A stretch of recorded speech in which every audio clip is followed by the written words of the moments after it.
पुणे विधान परिषदेसाठी विक्रम काकडे यांना उमेदवारी देण्यात आलेली आहे। राष्ट्रवादीकडून काकडे यांना संधी देण्यात आली आहे। आज अर्ज सादर केला जाणार आहे। राष्ट्रवादी कोर कमिटीने हा निर्णय घेतलेला आहे। राष्ट्रवादीकडून काकडेंना संधी देण्यात आली आहे। आज ते अर्ज भरणार आहेत अशी माहिती मिळते। तर पुण्यामधून ही महत्त्वाची बातमी, राष्ट्रवादीने काकडेंना संधी दिलेली आहे आणि आज ते अर्ज भरणार आहेत।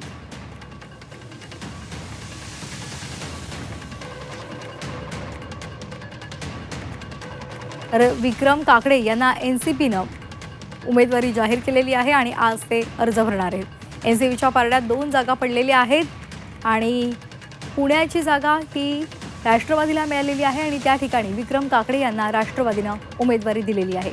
राष्ट्रवादीच्या कोर कमिटीने हा महत्त्वाचा निर्णय घेतलेला आहे।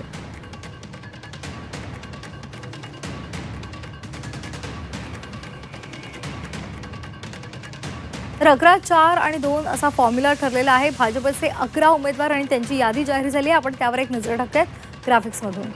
अरुण लखानी वर्धा, चंद्रपूर, गडचिरोली या जागेसाठी त्यांना उमेदवारी देण्यात आली आहे।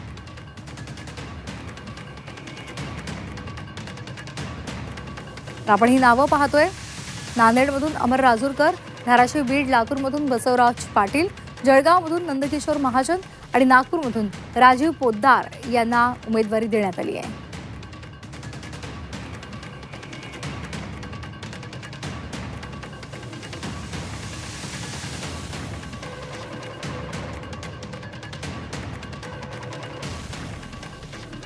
तर विधान परिषदेसाठी भाजपचे उमेदवार, त्यांची यादी आपण पाहतोय। 11 उमेदवारांची यादी भाजपने जाहीर केलेली आहे आणि त्यानुसार आपण पाहतोय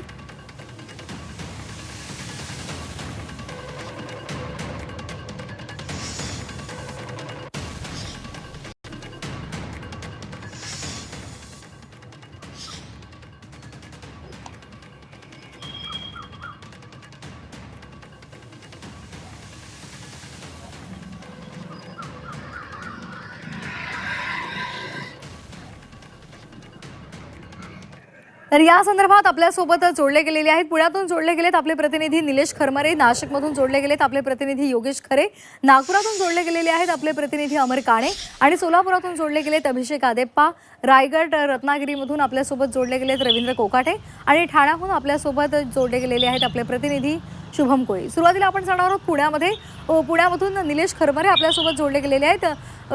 निलेश, आपण पाहतोय महत्त्वाचा मुद्दा म्हणजे राष्ट्रवादीच्या पारड्यामध्ये पुण्याची जागा गेलेली आहे आणि पुण्यामधून त्यांनी विक्रम काकडेंना उमेदवारी जाहीर केली आहे। काय या संदर्भातले अपडेट्स आहेत? श्वेता, खरं तर बघितलं तर शनिवारी रात्री पार्थ पवार, सुनित्रा पवार यांचे खलबते जे आहेत ते पुण्यातील जिजाऊ बंगल्यात या ठिकाणी झाले। इच्छुक उमेदवार जे होते त्या सगळ्या उमेदवारांना या ठिकाणी बोलावण्यात आलं होतं। त्यामध्ये प्रामुख्याने जर बघितलं तर विक्रम काकडे असतील, सुनील टिंगरे असतील आणि दीपक मानकर असतील, या चौघांची जी आहे ती 1 to 1 जी चर्चा आहे ते पार्थ पवार आणि सुनित्रा पवार यांची त्या दिवशी रात्री उशिरापर्यंत चर्चासुद्धा झाली होती आणि त्यातूनच आता विक्रम काकडे जे आहे त्यांचं नाव जे आहे ते समोर येत आहे। कदाचित 11 वाजेपर्यंत त्यांच्या नावाचा शिक्कामोर्तब होऊ शकतो आणि 11 वाजता ते आपले उमेदवारी अर्ज जे आहेत ते जिल्हाधिकारी कार्यालयामध्ये दाखल करू शकतात। त्यामुळं पुण्यातली जी जागा आहे ती आता राष्ट्रवादीला सोडण्यात आलेली आहे आणि त्या जागेवर आता कदाचित काही वेळामध्ये विक्रम काकडे यांच्या नावाची जी चर्चा आहे ती आता या ठिकाणी सुरू झालेली आपल्याला पाहायला मिळतात। काही वेळातच त्यांच्या नावाची अधिकृत घोषणा जी आहे ती होण्याची शक्यतासुद्धा या ठिकाणी वर्तवली जाते। त्यामुळं पुण्यातली जी राष्ट्रवादीची जागा आहे ती आता राष्ट्रवादीलाच मिळाली।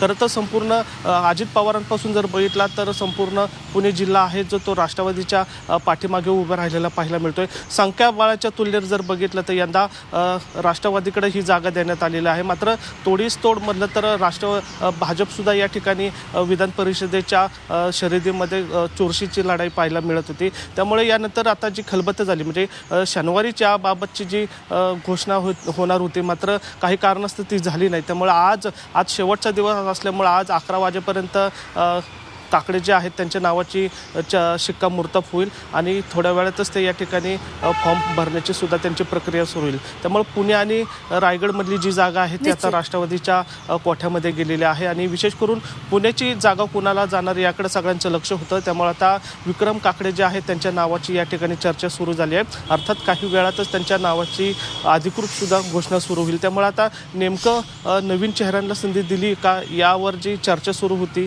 त्याचं उत्तर आता राष्ट्रवादीने या ठिकाणी दिलेलं आपल्याला पाहायला मिळतंय. मात्र विक्रम काकडे यांना उमेदवारी देण्यापाठीमागचं काय समीकरण असू शकतं हे अर्थात पक्षालाच माहिती असतं. मात्र जे ज्येष्ठ नेते आहेत किंवा निष्ठावंत कार्यकर्ते आहेत ते कुठेतरी आता नाराज होण्याची शक्यता जी आहे ती पुण्यामध्ये सुरू झालेली आपल्याला पाहायला मिळते.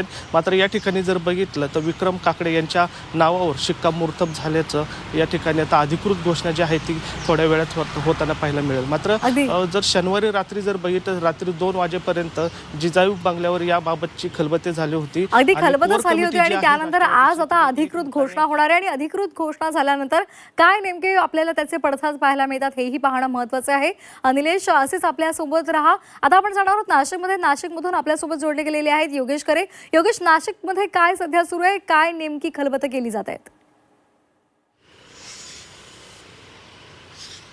नाशिकमध्ये जर आपण बघितलं तर खरं ही या जागेसाठी भाजप खूप मोठ्या प्रमाणामध्ये आग्रही होतं. यासाठी गिरीश महाजन यांनी सातत्यानं त्या ठिकाणी आग्रही मागणी ही नाशिकसाठी केलेली होती. तर जळगावची जागा जी होती ती खरं तर भाजपची होती, नाशिकची जागा ही शिंदे सेनेची होती. मात्र या जागेचा अदलाबदल करण्याचा प्रयत्न हा भाजपकडून सातत्यानं सुरू होता. मात्र ते होऊ शकलेलं नाही. ही जागा शिंदे सेनेकडेच गेलेली आहे. त्यामुळे शिंदे सेनेकडून आता नरेंद्र दराडे यांची उमेदवारी निश्चित झाल्याचं बोललं जात आहे. खरं तर या स्पर्धेमध्ये विजय करंजकर, अजय बोरस्ते, त्याचबरोबर अनेक जण जे होते, हेमंत गोडसे माजी खासदार, हे सर्व इच्छुक होते. मात्र आता नरेंद्र दराडे यांना उमेदवारी जाहीर झाल्याचं बोललं जात आहे. तर दुसऱ्या बाजूला आपण बघितलं तर भाजपमध्ये सुद्धा परिषदेच्या जागेसाठी मोठी चुरस होती. खरं तर गणेश गीते भाजपचे यांनी फॉर्म घेतला सुद्धा आहे आणि भरलेला सुद्धा आहे. यामध्ये अपक्ष फॉर्म सुद्धा भरला आहे, भाजपकडून पण भरलेला आहे.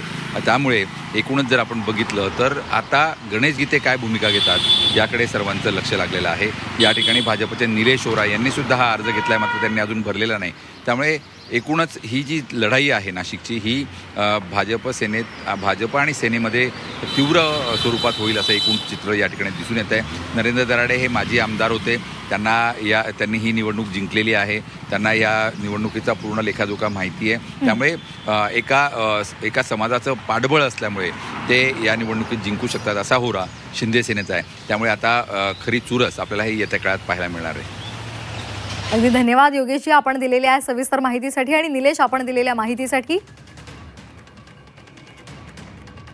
तर एक महत्त्वाची बातमी आहे, विधान परिषदेच्या निवडणुकीसाठी विदर्भातील उमेदवारांची नावं भाजपनं जाहीर केलेली आहे. नागपूर मतदारसंघामध्ये डॉक्टर राजीव पोद्दार, वर्धा, चंद्रपूर, गडचिरोली या विधान परिषदेच्या मतदारसंघासाठी अरुण लखाणी यांना उमेदवारी देण्यात आलेली आहे. तर भंडारा गोंदिया मतदारसंघासाठी अविनाश ब्राह्मणकर आणि अमरावती मतदारसंघात प्रवीण पोटे यांना उमेदवारी मिळाली आहे. तर यवतमाळ मतदारसंघातून शिवसेना शिंदे गटाचे दुष्यंत चतुर्वेदी यांचं नाव आघाडीवर आहे. अमर काणे आमचे प्रतिनिधी आपल्यासोबत जोडले गेलेले आहेत. अमर, विदर्भाचा जर विचार केला तर त्या संदर्भातली नावं सुद्धा समोर आलेली आहेत, उमेदवारांची नावं जाहीर केलेली आहेत भाजपनं. काय नेमकी आता सध्याची परिस्थिती आहे, कशा पद्धतीने अर्ज भरले जातील? श्वेता, खरं तर नागपूरची पोटनिवडणूक आणि 4 विधान परिषदेच्या इतर निवडणुका म्हणजे खास करून सगळ्यांचं लक्ष जे लागलंय ते चंद्रपूर, गडचिरोली, वर्धा विधान परिषदेच्या निवडणुकीकडे. आणि त्याच्यातून अरुण लखानी जे सुप्रिया सुळे यांची व्याही आहे, होणारे व्याही आहे, ते या भाजपाकडून मतदारसंघात उतरलेले आहेत. त्यांच्या विरुद्ध शैलेश अग्रवाल आहे. तिथे जरी कागदावर जरी संख्याबळ बघायला गेल्यास भाजप वरचढ दिसत असली तरी तिथे चुरशीची शक्यता आहे. आणि दुसरा मतदारसंघ म्हणजे यवतमाळमध्ये शिंदे सेनेला ही जागा सुटण्याची म्हणजे सुटलेली आहे.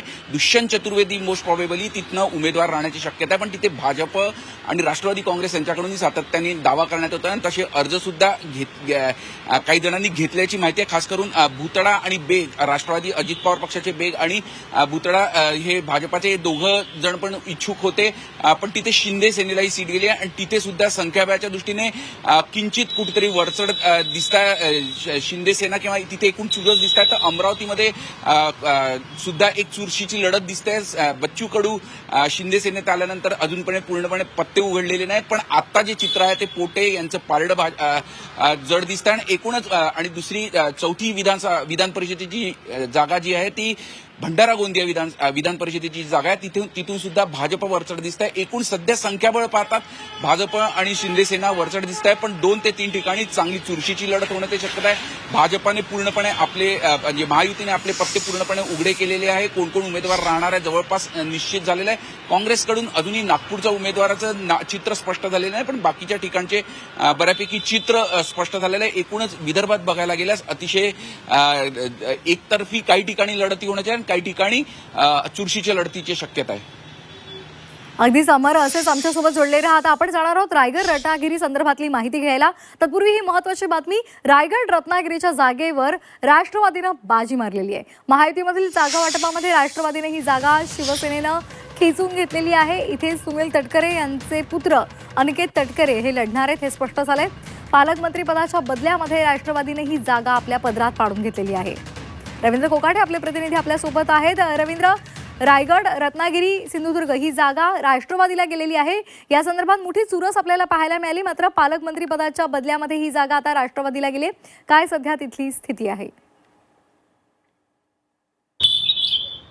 कोकण विधान परिषद निवडणुकीमध्ये आता रंगत आलेली आपल्याला पाहायला मिळते. आज महायुतीकडून अनिकेत तटकरे यांना उमेदवारी जाहीर झाल्यानंतर आज महायुतीकडून ते उमेदवारीचा अर्ज रत्नागिरी येथे दाखल करणार आहेत. संपूर्ण ताकद आज आजमावली जाईल अशी कार्यकर्त्यांमध्ये चर्चा आहे. गेले काही दिवस आपण जर बघितलं तर महायुतीतला वाद आहे तो कुठेतरी चव्हाट्यावरती आला होता, कारण जे कोकणातला जो मतदारसंघ आहे याच्यामध्ये रत्नागिरी असेल, रायगड असेल आणि सिंधुदुर्ग यामध्ये शिंदे शिवसेनेचे प्राबल्य जास्त आहे. त्यामुळे नक्कीच शिंदे शिवसेनेने मागणी केली होती की आम्हाला या जागेवरती आमचा हक्क आहे तो आम्हाला मिळावा आणि आमचा उमेदवार यासाठी रायगडमधले जे विकास गोगावले आहेत यांच्यासाठी कार्यकर्त्यांनी उमेदवारी मागितली होती. मात्र काल जे झालेल्या बैठकीमध्ये ही जी पूर्वीपासून आलेली जी कोकणातली सीट आहे राष्ट्रवादीची ती राष्ट्रवादीलाही देण्यात आलेली आहे. त्याच्यावरती राजकीय वर्तुळामध्ये चर्चा सुरू आहे की जे रायगडचं पालकमंत्रीपद आहे भरत गोगावले यांना मिळावं अशी कुठेतरी तडजोड झालेली आहे. त्यामुळे नक्की ही सीट आहे ती अनिकेत तटकरे आहे यांना ही सोडण्यात आलेली आहे. त्यामुळे आज काही तासातच अनिकेत तटकरे हे आहे ते रत्नागिरीला येणार आहेत आणि रत्नागिरीमध्ये आपल्या उमेदवारीचा अर्ज महायुतीकडून भरणार आहेत. आपण जर बघितलं तर त्यांच्या विरोधातच युतीत आता सध्या धुसफूस झालेली आपल्याला पाहायला मिळते. कारण अलिबागचे जे आमदार आहेत महेंद्र दळवी शिंदे शिवसेनेचे, त्यांच्या कन्येने 2 दिवसापूर्वी रत्नागिरीमध्ये येऊन उमेदवारी अर्ज अपक्षाचा दाखल केलेला आहे. आमदार महेंद्र दळवींची दुसरी पिढी आता राजकारणात येते. आधीपासून आपल्या मतदारसंघामध्ये त्यांनी अलिबाग पासून मोर्चे बांधणीला सुद्धा सुरुवात केली होती आणि एक संधी आहे त्यांच्यासमोर या उमेदवारीचा अर्ज भरल्यानंतर या निवडणुकीपासून पुन्हा एकदा राजकारणात दुसरी पिढी आलेली आहे. अगदी, त्यामुळे कशा पद्धतीने इकडचं राजकारण आता वळण घेणार हे पाहणं सुद्धा महत्त्वाचं ठरणार आहे. आता आपण जाणार आहोत ठाण्यामधले शुभम कोळी आमचे प्रतिनिधी आपल्यासोबत जोडले गेलेले आहेत. ते शुभम, ठाण्यामध्ये सुद्धा मोठी चुरस होती, कुणाला तिकीट मिळणार या संदर्भात प्रश्नचिन्ह असतानाच आता हा तिढा सुटल्याचं कळतंय. काय नेमक्या घडामोडी घडल्या आहेत?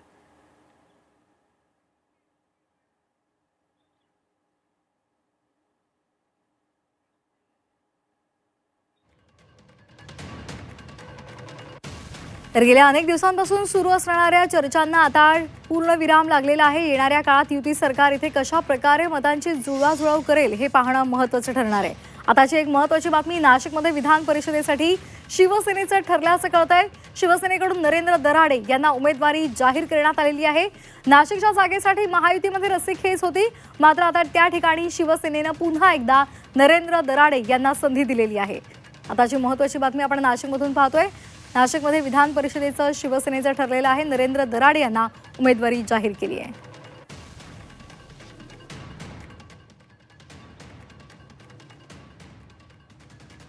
चालू कर.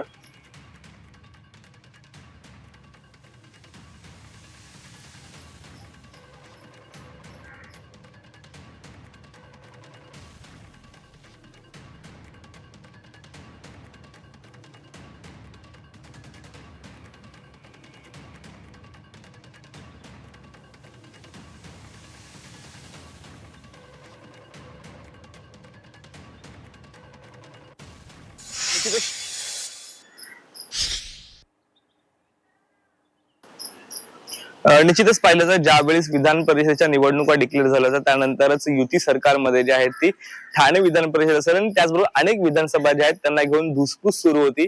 ठाणे विधान परिषदेचं आपण पाहिलं तर ज्यावेळेस आमदार रवींद्र फाटक यांनी हितेंद्र ठाकूर यांची भेट घेतली होती तेव्हा त्यावेळेस देखील मोठ्या प्रमाणामध्ये जे आहेत ते वाद देखील पाहायला मिळाले होते. कुठेतरी त्यांना उमेदवारी जाते का असा देखील सवाल जर त्यावेळेस उपस्थित केला जात होता. तर दुसरीकडे आपण पाहिलं तर भाजपने देखील ठाणे विधान परिषदेवरती त्यांचा दावा जो आहे तो केला होता.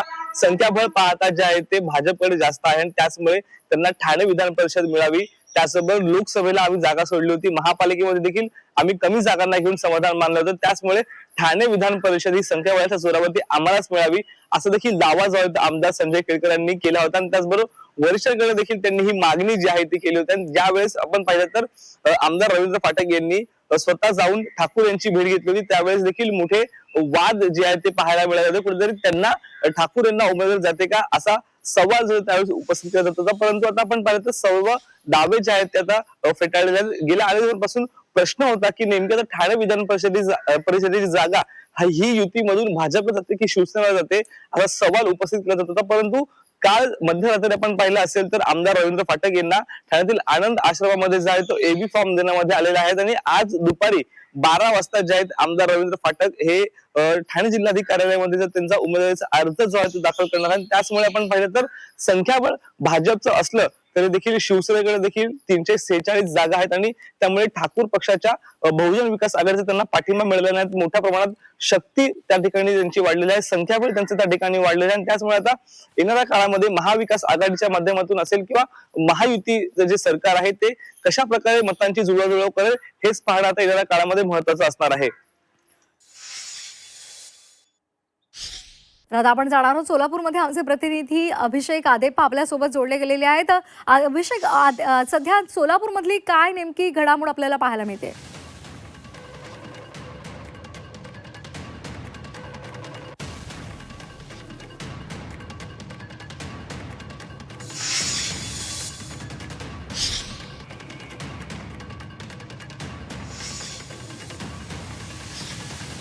तर एक महत्त्वाची बातमी, सोलापूरमध्ये भाजपकडून राजेंद्र राऊत यांना उमेदवारी देण्यात आली आहे. भाजपनं राजेंद्र राऊत यांना उमेदवारी दिलेली आहे, संधी दिलेली आहे. तर सोलापूरच्या जागेसंदर्भातली ही महत्त्वाची बातमी आपण पाहतोय. भाजपनं राजेंद्र राऊत यांना उमेदवारी दिलेली आहे. विधान परिषदेच्या 11-4-2 हा फॉर्म्युला ठरलेला आहे आणि भाजपनं इथे राजेंद्र राऊतांना उमेदवारी दिली आहे. निश्चितच आपण जर पाहिलं तर सोलापूर विधान परिषदेच्या एका जागेसाठी निवडणूक होत असल्याचं आपल्याला पाहायला मिळत आहे. आज अर्ज दाखल करण्याचा हा शेवटचा दिवस आहे. महायुती आणि महाविकास आघाडी म्हणून ही निवडणूक पार पडत असताना महायुतीच्या वतीनं बार्शीचे जे माजी आमदार आहेत राजेंद्र राऊत यांना उमेदवारी देण्यात आल्याचं आपल्याला पाहायला मिळत आहे. तर दुसरीकडे महाविकास आघाडीकडून ही जी जागा आहे काँग्रेसला सुटली आहे. मात्र काँग्रेसचा उमेदवार जो आहे अद्याप जाहीर करण्यात आलेला नाही. काँग्रेसचे प्रवक्ते काकासाहेब कुलकर्णी असतील तसेच आदित्य फत्तेरपूकर यांची नावं चर्चेत असल्याचं आपल्याला पाहायला मिळत आहे. एकंदरीत एकूण 616 मतदार जे आपला मतदानाचा हक्क बजावणार आहेत यापैकी 307 मतदार हे भाजपकडे असल्याचं आपल्याला पाहायला मिळत आहे. त्यामुळे भाजपासाठी थोडीशी निवडणूक ही सोपी असल्याचं देखील आपण पाहतोय. एकंदरीत थोड्याच वेळामध्ये बार्शीचे माजी आमदार राजेंद्र राऊत हे सोलापुरात येणार आहेत. पालकमंत्री जयकुमार गोरे तसेच शिवसेनेच्या खासदार ज्योतिताई वाघमारे यांच्या उपस्थितीमध्ये हा उमेदवारी अर्ज दाखल करण्यात येणार आहे. एकंदरीत महाविकास आघाडी विरुद्ध महायुती अशा पद्धतीची लढत होत असताना नेमकं काय होणार हे पाहणं देखील महत्त्वाचं ठरणार आहे. मात्र सोलापूर जिल्ह्यामध्ये आणि सोलापूर विधान परिषदेसाठी भाजपचं पारडं हे चांगलं जड असल्याचं आपल्याला पाहायला मिळतंय.